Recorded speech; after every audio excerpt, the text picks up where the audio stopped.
ಮಧ್ಯಪ್ರಾಚ್ಯದಲ್ಲಿ ನಡೀತಾ ಇರುವ ಯುದ್ಧದ ಭೀಕರತೆ ಸಿಲಿಕಾನ್ ಸಿಟಿಗೂ ತಟ್ಟಿದೆ. ಆಟೋ ಚಾಲಕರು ಕೂಡ ಗ್ಯಾಸ್ ಅಭಾವವನ್ನ ಅನುಭವಿಸುತ್ತಿದ್ದಾರೆ. ಸಿಲಿಕಾನ್ ಸಿಟಿಯಲ್ಲಿ ಆಟೋ ಗ್ಯಾಸ್ ಅಭಾವ ಎದುರಾಗಿದೆ. ಈಗಾಗಲೇ ಸರ್ಕಾರದ ವಿರುದ್ಧ ಚಾಲಕರು ಅಸಮಾಧಾನವನ್ನ ವ್ಯಕ್ತಪಡಿಸಿದ್ದಾರೆ. ಎಲ್ಲೇ ನೋಡಿದ್ರು ನೋ ಸ್ಟಾಕ್ ಬೋರ್ಡ್ ರಾರಾಜಿಸುತ್ತಿದೆ. ನಮ್ಮ ಸಮಸ್ಯೆ ಬಗ್ಗೆ ಯಾರಿಗೂ ಚಿಂತೆ ಇಲ್ಲ ಅನ್ನೋದಾಗಿ ಆಟೋ ಚಾಲಕರು ಬೇಸರ ವ್ಯಕ್ತಪಡಿಸಿದ್ದಾರೆ. ಸರ್ಕಾರ ಇದ್ರೂ ಒಂದೇ ಇಲ್ದಿದ್ರು ಒಂದೇ. ಮೊದಲು ಜೀವನ ನಡೆಸೋದಕ್ಕೆ ಆಟೋ ಗ್ಯಾಸ್ ನೀಡಿ. ಆಟೋ ಓಡಿಸ್ತಿದ್ರೆ ಬಾಡಿಗೆ, ಹಾಗೆ ಕುಟುಂಬ ನಿರ್ವಹಣೆ ಕಷ್ಟವಾಗುತ್ತೆ. ಆದಾಯ ಇಲ್ಲದೆ ಜೀವನ ಬಲು ಕಷ್ಟ ಅಂತಿದ್ದಾರೆ.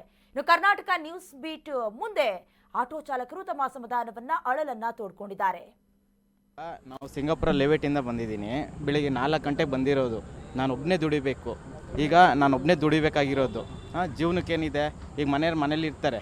ನಮಗೆ ರೇಷನ್ ಕಾರ್ಡ್ ಇಲ್ಲ, ಏನೂ ಇಲ್ಲ. ಈಗ ಇದನ್ನು ಬಿಟ್ಟರೆ ಇದಿಲ್ಲ. ನಂದು ಆಟೋ ಕೆಟ್ಟೋಗಿತ್ತು. ಇನ್ನೊಬ್ಬನ ಆಟೋನ ಹಿಡ್ಕೊಂಡು ಥ್ರೋ ಮಾಡಿಕೊಂಡು ನಮ್ಮ ಆಟೋದವ್ರಿಗೆ ಆಗ್ತಾಯಿದ್ದೀವಿ. ಬೇರೆ ಯಾರೂ ಆಗ್ತಾಯಿಲ್ಲ. CNG ಎಲ್ಲ ಸಿಗ್ತಾಯಿದೆ. ನಮ್ದು LPG. ಈಗ ನಮ್ಮ ಮನೆ ಜೀವನಕ್ಕೆ ಏನು ನೋಡೋದು? ಯಾರಿದ್ದಾರೆ ಈಗ ನಮ್ಮ ಮನೆ ಜೀವನಕ್ಕೆ? ಯಾರಿದ್ದಾರೆ? ನಮ್ಮ ಮನೇಲಿದ್ದಾರೆ. ಈಗ ಹೆಂಗಸ್ರು ಮಕ್ಕಳನ್ನ ನೂಕಕ್ಕಾಗಲ್ಲ, ಹೋಗಿ ದುಡ್ಕೊಂಬ ಅಂತ. ಫ್ಯೂಸ್ ಏನಿದೆ, ಈಗ ಆಲ್ರೆಡಿ ಫ್ಯೂಸ್ ಸ್ಟಾರ್ಟ್ ಆಗ್ತಾಯಿದೆ ನೆಕ್ಸ್ಟ್ ಮಂತ್, ಅದಕ್ಕೆ ಕೊಡಬೇಕು. ಇಲ್ಲಿ 105 ರೂಪಾಯಿ ಕೊಟ್ಟು ಹಾಕಿದ್ರೆ ನೆನ್ನೆ ಬೆಳಗ್ಗೆ ಎಷ್ಟು 10 ಗಂಟೆಗೆ ಹಾಕಿದ್ದು, ಆಲ್ರೆಡಿ ನೈಟ್ ಖಾಲಿ.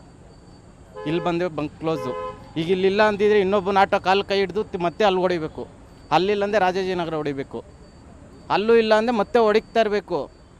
ಆಟೋದವ್ರು ಯಾರು ಅಂತ ಹೆಲ್ಪ್ ಆಗ್ತಾರೆ. ಮತ್ತೆ ಸರ್ಕಾರಕ್ಕೆ ಇದೆಲ್ಲ ಗಮನಕ್ಕೆ ಬರ್ತಾ ಇಲ್ವಾ? ಸರ್ಕಾರಕ್ಕೆ ಬಂದ್ರೂ ಅಷ್ಟೇನೆ. ಅವ್ರೇನು ಮಾಡ್ತಾಯಿದ್ದಾರೆ? ಈಗ ಬೈ ಎಲೆಕ್ಷನ್ ನಡೀತಾ ಇದೆ, ಅಲ್ಲಿ ಅವ್ರು ಬ್ಯುಸಿ ಇದ್ದಾರೆ. ನಮ್ಗಳು ಕೇಳೋರು ಯಾರು? ಈಗ ನಾನು ಊಟ ಮಾಡಿಲ್ಲ ಅಂದರೆ ನಾನೇ ನೋಡಬೇಕು, ಪಕ್ಕದ ಮನೆಯವ್ರು ಬಂದು ನೋಡಲ್ಲ. ಆ ಥರ ಆಗ್ತಾಯಿದೆ ಜೀವನ. ಇವ್ರು ಯಾರೋ ಸರ್ಕಾರದವ್ರು ಬಂದು ಹೆಲ್ಪ್ ಮಾಡಿದ್ರೆ ಓಕೆ, ಮಾಡಿಲ್ಲ ಅಂದರೆ ಇನ್ನೂ ಜೀವನ ಇನ್ನೂ ಹದಗೆಟ್ಟು ಹೋಗ್ತದೆ. ಒಂದು ಕಡೆ ಇದು ಗ್ಲೋಬಲ್ ಇಶ್ಯೂ, ಎಲ್ಲರೂ ಕೂಡ ಸಹಕಾರ ಕೊಡ್ಕೊಂಡು ಅರ್ಥ ಮಾಡ್ತಾರೆ. ಸರ್, ಅದು ಅರ್ಥ ಆಗ್ತಾ ಇದೆ. ಸರ್ಕಾರಕ್ಕೆ ಅರ್ಥ ಆಗ್ತಾ ಇಲ್ವಾ? ನಾವು ಈಗ ಪಕ್ಷದ ಪರ ಮಾತಾಡ್ತಾ ಇರೋದಲ್ಲ, ನಮ್ಮ ಜೀವನ ಬಗ್ಗೆ ನಾವು ಮಾತಾಡಬೇಕಾಗಿರೋದು. ಪಕ್ಷದ ಪರ ಈಗ BJP ಆಗಲಿ ಕಾಂಗ್ರೆಸ್ ಆಗಲಿ ಅವ್ರ ಜೀವನ ಅವ್ರು ನೋಡ್ಕೊತಾ ಇದ್ದಾರೆ. ಅವ್ರು ಯಾರು ಆಟೋ ಓಡಿಸ್ತಾ ಇಲ್ಲ, ಅವ್ರಿಗೆ ಗೊತ್ತಾಗ್ತಾನೂ ಇಲ್ಲ. ಆಟೋ ಓಡಿಸ್ತಾರೋ ನಾವು, ನಮ್ಮ ಹೊಟ್ಟೆಪಾಡು ನಮ್ಗೆ ಗೊತ್ತಾಗ್ತಾ ಇದೆ. ಈಗ ಬೆಳಿಗ್ಗೆ 5 ಗಂಟೆಗೆ ಪಕ್ಕದವನ್ನ ಆಟೋದವನ್ನ ಎಬ್ಬಿಸಿ ನಾನು ಥ್ರೋ ಓಡಿಸ್ಕೊಂಬಂದು ಇಲ್ಲಿ ಕಾಯ್ಕೊಂಡಿರೋಂಥದ್ದು ಏನಿದೆ. ಈಗ ಟೈಮ್ ಎಷ್ಟಾಗಿದೆ ನೋಡಿ, ಆಲ್ರೆಡಿ 10 ಗಂಟೆ ಆಗಿದೆ. 5 ಅವರ್ ಇಲ್ಲೇ ವೇಸ್ಟು. ಈಗ ಸಿಕ್ಕಿದ್ದು ಹಾಕೊಂಡ್ಬಿಡ್ತೀವಿ, ಮತ್ತೆ ಮಾರನೇ ದಿನ ಇದೇ ಬೋಳೆ ನಮಗೆ. ಅಷ್ಟೇ. ಸರ್ಕಾರಕ್ಕೆ ಏನು ಹೇಳ್ತಾರೆ? ನಮ್ಮ ಕಡೆ ಸ್ವಲ್ಪ ನೋಡಬೇಕಾಗಿದೆ. ಬೈ ಎಲೆಕ್ಷನ್ ಬಿಟ್ಟು ನಮ್ಮ ಕಡೆ ನೋಡಬೇಕಾಗಿದೆ. ಸ್ವಲ್ಪ ನಮ್ಮ ಕಡೆ ನೋಡಿದ್ರೇ ನಮ್ಮ ಜೀವನ, ಇಲ್ಲ ಅಂದರೆ ನಮ್ಮ ಜೀವನನೇ ಇಲ್ಲ. ಆಟೋ ಚಾಲಕರು ಗತಿ ಕೇಳೋಕ್ಕೆ ರಾಜ್ಯ ಸರ್ಕಾರ ಇವತ್ತು ನಿರ್ಲಕ್ಷ್ಯ ಮಾಡ್ತಾ ಇದೆ. ಇದು ತುಂಬ ದುರದೃಷ್ಟ. ಯಾಕೆಂದರೆ ಇವತ್ತು ಅವ್ರ ಜೀವನ ಕಟ್ಕೊಳ್ಳೋಕ್ಕೇ ಮುಂದೆ ನೋಡ್ತಾ ಇದ್ದಾರೆ. ಆಟೋ ಚಾಲಕರು ಅನ್ನೋದು, ಬಡವರು ಅನ್ನೋದು ಬೇರೆ ಮೈಕ್ ಹಿಡಿದಾಗ ಮಾತ್ರ ಮಾತಾಡ್ತಾರೆ ವಿನ ಬಡವರು ಏನು ಕಷ್ಟ ಇದೆ ಅನ್ನೋದು ನೋಡ್ತಾ ಇಲ್ಲ. ಇವತ್ತು ಒಂದು ರಾಜ್ಯದ ಮುಖ್ಯಮಂತ್ರಿ ಹೇಳ್ತಾ ಇದ್ದಾರೆ, ನಾವು ಸರಬರಾಜು ಮಾಡ್ತಾ ಇಲ್ಲ, ಸರಬರಾಜು ಮಾಡೋದು ಇವತ್ತು ಡಿಸ್ಟ್ರಿಬ್ಯೂಟ್ ಮಾಡ್ತೀವಿ ಅಂತ ಒಂದು ಹೇಳಿಕೆ ಕೊಡ್ತಾರೆ. ಒಂದು ರಾಜ್ಯದ ಮುಖ್ಯಮಂತ್ರಿಗೆ ಶೋಭೆ ತರೋಮ ಅಂತ ಅಲ್ಲ. ಇವತ್ತು ಸಾರಿಗೆ ಇಲಾಖೆ ರಾಮಲಿಂಗಾರೆಡ್ಡಿ ಅವರು ಹೇಳ್ತಾರೆ, ಅದೇ ಮಾತು ಹೇಳಿಕೆ ಕೊಡ್ತಾ ಇದ್ದಾರೆ. ಇವತ್ತು ಸಾರಿಗೆ ಇಲಾಖೆ ಮಂತ್ರಿ ಇವತ್ತು ತುಂಬ ನಿರ್ಲಕ್ಷ್ಯ ತೋರಿಸ್ತಾ ಇದ್ದಾರೆ ಒಂದು ಚಾಲಕರಿಗೆ. ಅವರು ಒಂದು ಸಾರಿಗೆ ಇಲಾಖೆ ಮಂತ್ರಿ ಆಗೋಕ್ಕೆ ನಾಲಾಯಕ್ ಅಂತ ನಾನು ಹೇಳೋಕ್ಕೆ ಇಷ್ಟಪಡ್ತೀನಿ. ಯಾಕಂದರೆ ನಾವು ಸಖತ್ವಾಗಿ ಅವರು ಯಾವಾಗ ಮಂತ್ರಿ ಆಗಿದ್ದಾರೆ ಆವತ್ತಿಂದ ಒಂದು ಮನವಿ ಪತ್ರಗಳು ಕೊಡ್ತೀವಿ, ನಮಗೆ ನ್ಯಾಯ ಕೊಡಿಸಿ. ಆಟೋ ಚಾಲಕರು ಇವತ್ತು ಕಣ್ಣೀರಲ್ಲಿ ಕೈ ತೊಳಿತಾ ಇದ್ದಾರೆ. ಇವತ್ತು ನಮ್ಮ ಜೀವನ ಕಟ್ಕೊಳ್ಳೋಕ್ಕೆ ಸಾಧ್ಯ ಆಗ್ತಾ ಇಲ್ಲ ಅಂತ ನಾವು ಮನವಿ ಪತ್ರ ಕೊಡ್ತಾ ಇದ್ದೀವಿ. ಒಂದು ಆಶ್ವಾಸನೆ ಕೊಡ್ತಾರೆ ವಿನ ಆಟೋ ಚಾಲಕರ ಬಗ್ಗೆ ಎಲ್ಲೂ ಧ್ವನಿ ಎತ್ತಿಲ್ಲ ಒಂದು ಸಾರಿಗೆ ಇಲಾಖೆ ಮಂತ್ರಿ. ಇವತ್ತು ಒಂದು ರ್ಯಾಪಿಡೋ ಆಟೋ ಆಗಲಿ, ಒಂದು ರ್ಯಾಪಿಡೋದಲ್ಲಿ ಕ್ಯಾಬ್ಗಳಾಗಲಿ, ಒಂದು ಅನಿಯೋಜಿತ ಸಂಸ್ಥೆ ಏನಿದೆ ಓಲಾ ಊಬರ್ ರ್ಯಾಪಿಡೋ, ಅದರ ಬಗ್ಗೆ ಒಂದು ಮಾಹಿತಿನೇ ಎತ್ತುತ್ತಾ ಇಲ್ಲ. ಇವತ್ತು ಕ್ಯಾಬ್ಗಳು, ಹಲವಾರು ಕ್ಯಾಬ್ಗಳು ಊಬರ್ ಸಂಸ್ಥೆಯಲ್ಲಿ ಓಡ್ತಾ ಇದೆ. ಊಬರ್ ಸಂಸ್ಥೆಯಲ್ಲಿ ಆಟೋಗಳು ಓಡ್ತಾ ಇದೆ, ರ್ಯಾಪಿಡೋದಲ್ಲಿ ಆಟೋಗಳು ಮತ್ತು 2 ವೀಲರ್ಗಳು. ಇದ್ರ ಬಗ್ಗೆ ಗಮನ ಹರಿಸ್ತಾ ಇಲ್ಲ. ಒಂದು ಕೋರ್ಟ್ ಒಂದು ಮಾಹಿತಿ ಕೊಟ್ಟಾಗಲೂ ಕೂಡ ಇದನ್ನು ನಿಷೇಧ ಮಾಡಿ, ನಿಮ್ಮ ಒಂದು ಆದೇಶ ಏನಿದೆಯೋ ಕೊಡಿ, ಅಲ್ಲಿ ತನಕ ನಿಷೇಧ ಮಾಡಿ ಅಂದ್ರೂ ಅದ್ರ ಬಗ್ಗೆ ತುಟಿಕ್ ಪಿಟಿಕ್ ಅಂದಿಲ್ಲ, ಸ್ಟಾಪ್ ಮಾಡಿಲ್ಲ 2 ವೀಲರ್ಗಳು. ಇವತ್ತು ಗ್ಯಾಸ್ ಇಲ್ದ ಪರದಾಡ್ತಾ ಇದ್ದೀವಿ. ಒಂದು ಸಚಿವರನ್ನ ಬಂದು ಇಲ್ಲಿ ಏನಾಗಿದೆ ನಿಮ್ಮ ಸಮಸ್ಯೆ ಅಂತ ಕೇಳಿದವರಲ್ಲ. ಇವತ್ತು 55 ರೂಪಾಯಿ ಇದ್ದಿದ್ದು ಗ್ಯಾಸು 135 ರೂಪಾಯಿ ತನಕ ಹೋಗಿದೆ. ಒಂದೊಂದು ಬಂಕಲ್ಲಿ ಒಂದೊಂದು ರೇಟು. ಯಾವ ಥರ ಮಾಡ್ತಾ ಇದ್ದಾರೆ? ಏನಕ್ಕೆ ಮಾಡ್ತಾ ಇದ್ದಾರೆ? ಮುಂಚೆ ಹೆಂಗಿತ್ತು? ಎಲ್ಲ ಬಂಕಲ್ಲಿ ಒಂದೇ ರೇಟ್ ಇತ್ತು. ಒಂದೊಂದು ಬಂಕಲ್ಲಿ ಯಾಕೆ ರೇಟುಗಳು ಜಾಸ್ತಿ ಆಯಿತು? 85 ಇತ್ತು, 95 ಇತ್ತು, 105, 135. ಇದೇ ವೈಟ್ ಫೀಲ್ಡ್ ಭಾಗದಲ್ಲಿ ವರ್ತೂರು ಕೆರೆ ಹತ್ರ 135 ರೂಪಾಯಿ ಒಂದು ಬಂಕಲ್ಲಿ. ಹಿಂದಿಯವರು ಕೆಲಸ ಮಾಡ್ತಾ ಇದ್ದಾರೆ. ಆಟೋ ಚಾಲಕರು ಪ್ರಶ್ನೆ ಮಾಡಿದಾಗ ಹಿಂದಿಯವರು ಲೇಡೀಸು ಜೆಂಟ್ಸು ಇಬ್ಬರು ಬಂದು ಆಟೋದ ಡ್ರೈವರ್ ಮೇಲೆ ಗಲಾಟೆ ಮಾಡಿ ಕ್ಲೋಸ್ ಮಾಡಿದ್ದಾರೆ, ಹಾಕಲ್ಲ ಹೋಗು ಅಂತ.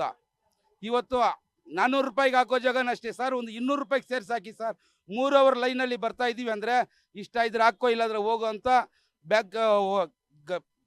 ಪೆಟ್ರೋಲ್ ಬ್ಯಾಂಕ್ ಓನರ್ಗಳು ದರ್ಪ ತೋರಿಸ್ತಾ ಇದ್ದಾರೆ. ಅವ್ರ ಮಾತು ನಮಗೆ ಅವರು ಮರ್ಯಾದೆ ಕೊಡ್ತಾ ಇಲ್ಲ. ಇಂಥ ಸಂದರ್ಭದಲ್ಲೂ ತಾವು ಚಾಲಕರ ಬಗ್ಗೆ ಬಂದು ಕೇಳಲಿಲ್ಲ ಅಂದರೆ ನೀವು ಏನಕ್ಕೆ ರಾಜ್ಯದಲ್ಲಿ ನಾಯಕರಾಗಿ ಬಂದಿದ್ದೀರಾ? ಏನಕ್ಕೋಸ್ಕರ ಬಂದಿದ್ದೀರಾ? ನಿಮ್ಮ ಜೀವನ ಕಟ್ಕೊಳ್ಳೋಕೆ? ನಮ್ಮ ದುಡ್ಡಲ್ಲಿ, ನಮ್ಮ ದುಡಿಮೆಯಲ್ಲಿ ನೀವು ಐಷಾರಾಮಿ ಕಾರುಗಳಲ್ಲಿ, AC ರೂಮಲ್ಲಿ, ಏನೋ ಬಿಸ್ಲೇರ್ ವಾಟ್ರು, 5 ಸ್ಟಾರ್ ಹೋಟ್ಲಲ್ಲಿ ಊಟ ಮಾಡಿಕೊಂಡು ಐಷಾರಾಮಿ ಜೀವನ ಮಾಡೋಕ್ಕೆ ನಮ್ಮ ದುಡ್ಡಲ್ಲಿ ನೀವು ಏನಕ್ಕೆ ಬಂದಿದ್ದೀರಾ? ನೀವು ಹೋಗಿ ದುಡ್ಕೊಂಡು ತಿನ್ನಿರಿ. ನಿಮಗೆ ನೈತಿಕತೆ ಇದ್ದರೆ ಇಮಿಡಿಯೇಟ್ಲಿ ಬಂದು ಒಂದು ದರ ನಿಗದಿ ಮಾಡಿ ಒಂದು ಆಟೋ ಚಾಲಕರಿಗೆ ಒಂದು ನ್ಯಾಯ ಕೊಡ್ಸಕ್ಕೆ ಮುಂದೆ ಆಗಿ. ಇಲ್ಲಾಂದರೆ ನಿಮಗೆ ಮುಂದಿನ ದಿನಗಳಲ್ಲಿ ತಕ್ಕ ಪಾಠ ಕಲ್ಸಕ್ಕೆ ನಾವು ರೆಡಿಯಾಗಿರ್ತೀವಿ. ಮಧ್ಯಪ್ರಾಚ್ಯದಲ್ಲಿ ನಡೀತಾ ಇರುವ ಯುದ್ಧದ ಭೀಕರತೆ ದೇಶದ ವಿವಿಧ ರಾಜ್ಯಗಳಿಗೂ ತಟ್ಟಿದೆ. ಸಿಲಿಕಾನ್ ಸಿಟಿಗೂ ಕೂಡ ಈಗ ಗ್ಯಾಸ್ ಅಭಾವ ಎದುರಾಗಿದೆ. ಸಂಬಂಧಪಟ್ಟ ಹಾಗೆ ಎಲ್ಲಿ ನೋಡಿದ್ರೂ ಸ್ಟಾಕ್ ಅಂದ್ರೆ ನೋ ಸ್ಟಾಕ್ ಬೋರ್ಡ್ ಕಾಣಿಸ್ತಾ ಇದೆ. ಜೊತೆಗೆ ಕೆಲ ಖಾಸಗಿ ಏಜೆನ್ಸಿಗಳು ಕೂಡ 1 to 2 ರೇಟಿನಲ್ಲಿ ಮಾರ್ತಾ ಇದೆ. ಸಂಬಂಧಪಟ್ಟ ಹಾಗೆ ನಮ್ಮ ಪ್ರತಿನಿಧಿ ಅಭಿಷೇಕ್ ಚಿಟ್ಚಾಟ್ ಮಾಡಿದ್ದಾರೆ. ಅವರ ಅಸಮಾಧಾನ ಏನು, ಬೇಸರ ಏನು, ಪ್ರತ್ಯಕ್ಷ ವರದಿ ತಂದಿದ್ದಾರೆ, ನೋಡ್ಕೊಂಡು ಬನ್ನಿ. ರಾಜ್ಯದಲ್ಲಿ LPG ಗ್ಯಾಸ್ ಅಭಾವ ಸಾಕಷ್ಟು ಒಂದು ಸಮಸ್ಯೆನ ಸರಿದೂಗಿಸಿರುವಂಥದ್ದು. ಈ ನಡುವೆ ಆಟೋ ಚಾಲಕರು ಪ್ರತಿ ಬ್ಯಾಂಕ್ ಮುಂದೆ ಪ್ರಮುಖವಾಗಿ ಗ್ಯಾಸ್ ಹಾಕಿಸ್ಕೊಳ್ಳೋದಕ್ಕೆ ಸಾಕಷ್ಟು ಒಂದು ಪರದಾಡ್ತಿದ್ದಾರೆ. ನನ್ನ ಜೊತೆಗೆ ಒಂದಷ್ಟು ಆಟೋ ಚಾಲಕರಿದ್ದಾರೆ, ಅವ್ರನ್ನ ಮಾತನಾಡಿಸ್ತಾ ಹೋಗ್ತೇನೆ. ಒಂದ್ ಕಡೆ ಗ್ಯಾಸ್ ಸಿಗ್ತಾ ಇಲ್ಲ, ಯಾವ ರೀತಿ ನಿಮ್ಮ ಒಂದು ಕುಟುಂಬ ನಿರ್ವಹಣೆ ಯಾವ ರೀತಿ ಮಾಡ್ಕೊಂಡಿದ್ದೀರಾ? ಹೆಂಗೋ ಎಷ್ಟು ಮಾಡ್ಕೊಂಡು ಹೋಗ್ತಾ ಇದ್ದೀವಿ ಸರ್, ಅಷ್ಟೇ. ಸರ್ಕಾರಕ್ಕೆ ಏನು ಹೇಳ್ತೀರಾ ಸರ್ ಇಂಥ ಒಂದು ಟೈಮಲ್ಲಿ? ಬೇಜಾನ್ ತೊಂದರೆ ಆಗ್ತಾ ಇದ್ದೀವಿ ಸರ್, ತೊಂದರೆ ಬೇಜಾನ್ ಆಗ್ತಾ ಇತ್ತು. ಏನು ಮಾಡೋಣ ಹೇಳಿ, 80 years ಓಡಿಸ್ತಾ ಇದ್ದೀವಿ ಸರ್. ನೀವು ಎಷ್ಟೊತ್ತಿಗೆ ಬಂದ್ರಿ? ಏನು ಆಗ್ತಿದೆ ಸಮಸ್ಯೆ? ಗ್ಯಾಸ್ ಬಂತ ಏನಾಗಿ ಸರ್? ಬೆಳಗ್ಗೆ 5 ಗಂಟೆಯಿಂದ ಕಾಯ್ತಾ ಇದ್ದೀವಿ ಸರ್ ನಾವು. ನನ್ನ ಒಂದು ಬಂದು ನೋಡಿದ್ರೆ ಇಲ್ಲಿ ಒಂದು 300 ಗಾಡಿ ಇತ್ತು, ಸ್ವಲ್ಪ ಹಾಕಿರೋದು. ಈಗ ನಾನು ಬೆಳಗ್ಗೆ 5 ಗಂಟೆಯಿಂದ ಕಾಯ್ತಾ ಇದ್ದೀನಿ, ಸಿಲಿಂಡರ್ ಗ್ಯಾಸ್ ಬಂದಿಲ್ಲ. ಈಗ ಬಂದಿರೋದು ಹೇಳ್ತಾ ಇದ್ದಾರೆ. ನಮ್ಮದು ಆಟೋ ಡ್ರೈವರ್ ಸಮಸ್ಯೆ ತುಂಬ ಕಷ್ಟ ಆಗಿದೆ ಸರ್. ನಮ್ಮದು ಡ್ಯೂ ಕಟ್ಟಬೇಕು, ಮನೆ ಬಾಡಿಗೆ ಕೊಡಬೇಕು, ಜೀವನ ಮಾಡಬೇಕು. ಎಲ್ಲ ಆಟೋ ಡ್ರೈವರ್ಸ್ ಸಮಸ್ಯೆಗಳು ತೊಂದರೆ ಆಗಿದೆ. ಸರ್ಕಾರಕ್ಕೆ ಏನು ಹೇಳ್ತೀರಾ ಸರ್ ನೀವು? ಸರ್ಕಾರಕ್ಕೆ ಆಟೋ ಡ್ರೈವರ್ಸ್ ಸರ್ ಏನೋ ಅವರು ಸಮಸ್ಯೆ ಅವ್ರು ನೋಡ್ಕೊಳ್ತಾ ಇದ್ದಾರೆ ಸರ್. ಎಷ್ಟೋ ಆಟೋ ಡ್ರೈವರ್ ಎಷ್ಟೋ ಕಷ್ಟ ಮಾಡ್ತಾ ಇದ್ದಾರೆ ಸರ್. ಆಟೋ ಡ್ರೈವರ್ಸ್ಗೂ ಸರ್ಕಾರದಿಂದ ಯಾರೋ ಒಂದು ಹೆಲ್ಪ್ ಮಾಡಬೇಕು ಸರ್, ಅದನ್ನೇ ಕೇಳ್ಕೊಳ್ತೀನಿ ಸರ್. ಈಗ ಒಂದ್ ಕಡೆ ಹೇಳ್ತಿದ್ದಾರೆ, ಕುಮಾರಸ್ವಾಮಿ ಅವರು ಸರ್ಕಾರಕ್ಕೆ ಒಂದು ಹೇಳ್ತಿದ್ದಾರೆ, ಆಟೋ ಚಾಲಕರಿಗೆ ಒಂದು 6ನೇ ಗ್ಯಾರಂಟಿ ಕೊಡಬೇಕು, ಅವ್ರಿಗೆ ಆರ್ಥಿಕವಾಗಿ ನೆರವು ಕೊಡಬೇಕಂತ ಕುಮಾರಸ್ವಾಮಿ ಅವರು ಹೇಳ್ತಿದ್ದಾರೆ. ಯಾರು ಅದ್ರ ಬಗ್ಗೆ ಏನು ಮಾತಾಡ್ತಾನೆ ಇಲ್ವಲ್ಲ ಸರ್. ನಮ್ಮ ಕಷ್ಟನ ಯಾರು ಅರ್ಥನೇ ಮಾಡ್ಕೊತಾ ಇಲ್ಲ. ಅಲ್ಲಿ ನಾವು ಹೇಳ್ತಾ ಇದ್ರೂ ನಾವು ಡೈಲಿ ಇವಾಗ ನೋಡಿ, ನಿನ್ನೆ ಬಂದು 3 ಅವರ್ ಕಾಯ್ದುಬಿಟ್ಟು ಗ್ಯಾಸ್ ಇಲ್ಲ ಅಂತ ವಾಪಸ್ ಹೋದ್ವಿ. ತಿರ್ಗಿ 4 ಅವರಿಂದ ಬಂದು ಕಾಯ್ತಾ ಇದ್ದೀವಿ. 4 ಅವರಿಂದ ಲೈನಲ್ಲಿ ಇದ್ದೀವಿ. ಇನ್ನು ಎಷ್ಟೇ ಇಲ್ಲಿ ಹಾಕಕ್ಕೆ ಇನ್ನು ಒಂದು 2 ಅವರ್ 3 ಅವರ್ ಮೇಲೆ ಆಗುತ್ತೆ. ಇಲ್ಲಿ ಇನ್ನು ಮಧ್ಯಾಹ್ನ ಆಗ್ಬಿಡ್ತವೆ. ಮಧ್ಯಾಹ್ನ ಮೇಲೆ ಎಲ್ಲಿಂದ ಹೋಗೋದು, ಸಂಪಾದನೆ ಮಾಡೋದು, ತಿರ್ಗಿ ಸಾಲದವ್ರಿಗೆ ಹೆಂಗೆ ಮಾಡೋದು, ಮನೆ ಹೆಂಗೆ ಮೇಂಟೈನ್ ಮಾಡೋದು, ಎಲ್ಲ ಭಾರಿ ಸಮಸ್ಯೆ ಇದೆ ಸರ್. ನಡುವೆ ಒಂದು ಪ್ರೈಸ್ ಕೂಡ ಹೈಕ್ ಮಾಡಿದಾರಂತ ಒಂದು ಇದು ಎಷ್ಟು ಆಗಿದೆ? 105 ರೂಪಾಯಿ ಮಾಡೋರು ಸರ್. ಇವಾಗ 46 ರೂಪಾಯಿ ಇದ್ದಿದ್ದು 105 ರೂಪಾಯಿ ಆಗಿದೆ. ಇದ್ರ ಜೊತೆಗೆ ಆಟೋದವರು ಪ್ರೈಸ್ ಹೈಕ್ ಮಾಡಿದ್ದಾರೆ ಪ್ರಯಾಣಿಕರಿಗೆ ಅಂತ. ಅದೆಲ್ಲ ಏನಿಲ್ಲ ಸರ್, ಏನಿಲ್ಲ. ಏನಂದ್ರೆ ಕಸ್ಟಮರ್ ಸ್ವಲ್ಪ ಕೇಳಿದವರು ತಿಳಿದವರು ಕೊಟ್ಟು, ಸ್ವಲ್ಪ ಕೇಳಿದವರು ಇರೋರು ಕೊಡ್ತಾರೆ, ಇಲ್ಲಾಂದ್ರೆ ನಾವೇನು ಕೊಡ್ಬೇಕು ಅಂತಾರೆ. ಕೆಲವರು ಕೊಡೋರು ಕೊಡ್ತಾರೆ. ಅದ್ರ ಬಗ್ಗೆ ನಾವು ಅವ್ರ ಬಗ್ಗೆ ಇಲ್ಲ ಅಂತ ಹೇಳಕ್ಕಾಗಲ್ಲ. ಸಿಲಿಕಾನ್ ಸಿಟಿಯಲ್ಲಿ ಪ್ರಮುಖವಾಗಿ ಆಟೋ ಚಾಲಕರು LPG ಗ್ಯಾಸ್ಗೆ ಪರದಾಡ್ತಿದ್ದಾರೆ. ಅದರಲ್ಲಿ ಕೂಡ ಬೆಳಂಬೆಳಗ್ಗೆ ಏನೋ ಗ್ಯಾಸ್ಗಾಗಿ ತಮ್ಮ ಒಂದು ದೈನಂದಿನ ಚಟುವಟಿಕೆಗಳನ್ನು ಬಿಟ್ಟು ಗ್ಯಾಸ್ಗಾಗಿ ಕಾಯುವಂಥ ಒಂದು ಪರಿಸ್ಥಿತಿ ನಿರ್ಮಾಣ ಆಗಿದೆ. ನನ್ನ ಜೊತೆ ಒಂದಷ್ಟು ಆಟೋ ಚಾಲಕರಿದ್ದಾರೆ, ಅವ್ರನ್ನ ಮಾತಾಡಿಸುವಂಥ ಪ್ರಯತ್ನ ಮಾಡ್ತೇನೆ. ಸರ್, ಈಗ ನೀವು ಎಲ್ಲಿಂದ ಬಂದ್ರಿ?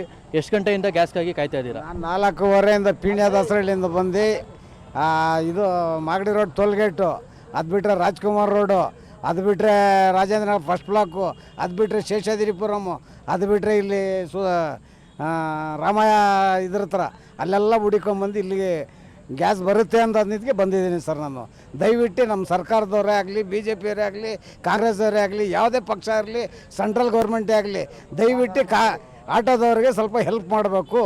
ನಮ್ಗೆ ಆದಷ್ಟು ನಮ್ಮ ಕಷ್ಟ ಸ್ವಲ್ಪ ನೋಡಬೇಕು ಅಂತ ಮನವಿ ಮಾಡ್ಕೊತೀವಿ ಸರ್. ನೀವು ಎಷ್ಟು ವರ್ಷದಿಂದ ಆಟೋ ಓಡಿಸ್ತಾ ಇದ್ದೀರಾ? ಯಾವತ್ತು ಕೂಡ ಈ ರೀತಿ ಸಮಸ್ಯೆ ಆಗಿರಲಿಲ್ಲ, ಈಗ ಈ ರೀತಿ ಸಮಸ್ಯೆ ಆಗಿದೆ. ನೀವು ಎಷ್ಟರ ಮಟ್ಟಿಗೆ ಈ ಸಮಸ್ಯೆ ಅನುಭವಿಸ್ತಾ ಇದ್ದೀರಾ? ನಾನು 42 ವರ್ಷದಿಂದ ಗಾಡಿ ಓಡಿಸ್ತಾ ಇದ್ದೀನಿ. ಇನ್ನೂವರೆಗೂ ಈ ಥರ ಪ್ರಾಬ್ಲಮ್ ಯಾವಾಗಲೂ ಆಗಲಿಲ್ಲ. ಇದೇ ಮೊದಲನೇ ಸಾರಿ ಆಗಿರೋದು. ಸರ್ಕಾರದವ್ರಿಗೆ ಎಲ್ರಿಗೂ ಎಲ್ಲ ಪಕ್ಷದವ್ರಿಗೆ ಸೇರಿಸ್ಕೊಂಡು ಮನವಿ ಮಾಡ್ಕೊಳ್ತೀನಿ. ನಮಗೆ ಸ್ವಲ್ಪ ಅನುಕೂಲ ಮಾಡಿಕೊಡಿ ಅಷ್ಟೇ ನಾನು ಕೇಳೋದು. ಸರ್, ಒಂದು ಕಡೆ ಕುಮಾರಸ್ವಾಮಿ ಅವರು ಹೇಳ್ತಿದ್ದಾರೆ ಆಟೋ ಚಾಲಕರಿಗೆ ಈ ಒಂದು ಪರಿಸ್ಥಿತಿಯಲ್ಲಿ ಅವ್ರಿಗೆ ವಿಶೇಷವಾಗಿ ಏನಾದ್ರು ಒಂದು ಯೋಜನೆ ಘೋಷಣೆ ಮಾಡಬೇಕು, ಆರ್ಥಿಕವಾಗಿ ಸಹಾಯ ಆಗುವಂಥ ಒಂದು ಕ್ರಮವನ್ನು ಸರ್ಕಾರ ತೆಗೆದುಕೊಳ್ಬೇಕಂತ ಒಂದು ಒತ್ತಾಯ ಮಾಡ್ತಿದ್ದಾರೆ. ಸರ್ ಎಲ್ಲರೂ ಹೇಳ್ತಾರೆ ಸರ್, ಎಲ್ಲರೂ ಹೇಳ್ತಾರೆ ನಮ್ಗೆ ಅನುಕೂಲ ಮಾಡ್ತೀವಿ ಯಾರೂ ಮಾಡಲ್ಲ. ಅವ್ರವ್ರ ಅನುಕೂಲ ನೋಡ್ಕೊಳ್ತಾರೆ ಹೊರತು ನಮ್ಮ ಅನುಕೂಲಕ್ಕೆ ಯಾರೂ ಬರಲ್ಲ ಸರ್. ಸರ್, ನೀವು ಎಷ್ಟು ಗಂಟೆಗೆ ಬಂದ್ರಿ? ಎಲ್ಲಿಂದ ಎಷ್ಟು ಗಂಟೆಯಿಂದ ಕಾಯ್ತಾ ಇದ್ದೀರಾ ನೀವು? 5 ಬಂದು ಸುತ್ತಿದ್ರು ಸರ್, ಎಲ್ಲೂ ಸಿಗಲಿಲ್ಲ.